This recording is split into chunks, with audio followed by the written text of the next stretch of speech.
बहुमत मिळण्याची अपेक्षा होती, पण ते होताना आता तरी दिसत नाही. अजूनही अंतिम निकाल काय येतील ते पण थांबलं पाहिजे, पण ट्रेंड्स क्लिअरली दिसत आहेत की भारतीय जनता पक्षाला स्पष्ट बहुमत मिळालेलं आहे.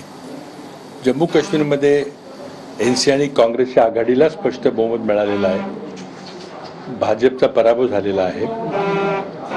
आता पहिलं त्या ठिकाणी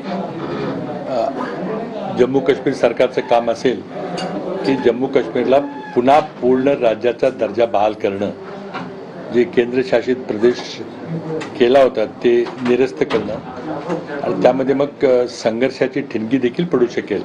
कारण केंद्राला ते करायचं नसेल आणि राज्याला करायचं असेल तर मग राज्य आणि केंद्राचा संघर्ष देखील इथं पेटू शकेल. आता हरियाणाच्या निकालाबद्दल थोडं विश्लेषण करावं लागेल. तिथं अँटी जॅट कन्सॉलिडेशन झालं का हे सगळं अभ्यास करावा लागेल आणि त्यानंतरच काही टिप्पणी करता येईल. तिथल्या लोकांशी बोलावं लागेल. मी हरियाणाचा प्रभारी होतो 2007-08च्या कालखंडामध्ये. मला राज्य माहिती आहे. जम्मू काश्मीरचाही मी प्रभारी होतो, तोही मला प्रांत माहिती आहे. परंतु जम्मू काश्मीरमध्ये अपेक्षेप्रमाणे नॅशनल कॉन्फरन्स आणि काँग्रेसला स्पष्ट बहुमत मिळालेलं आहे. ते अपेक्षित होतं. PDPचा त्यामध्ये धुवा उडलेला आहे.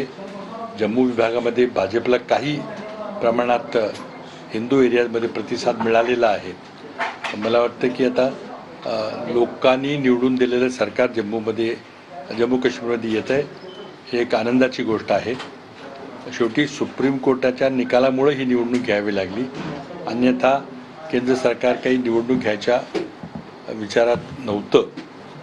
त्यामुळे सुप्रीम कोर्टालाही धन्यवाद दिले पाहिजेत की त्यांनी आज जम्मू काश्मीरमध्ये लोकशाही बहाल केलेली आहे. लोकांनी निवडलेलं सरकार त्या ठिकाणी आता राज्य करणार आहे. त्या सरकारला राज्य करून दिलं पाहिजे एवढीच अपेक्षा आहे.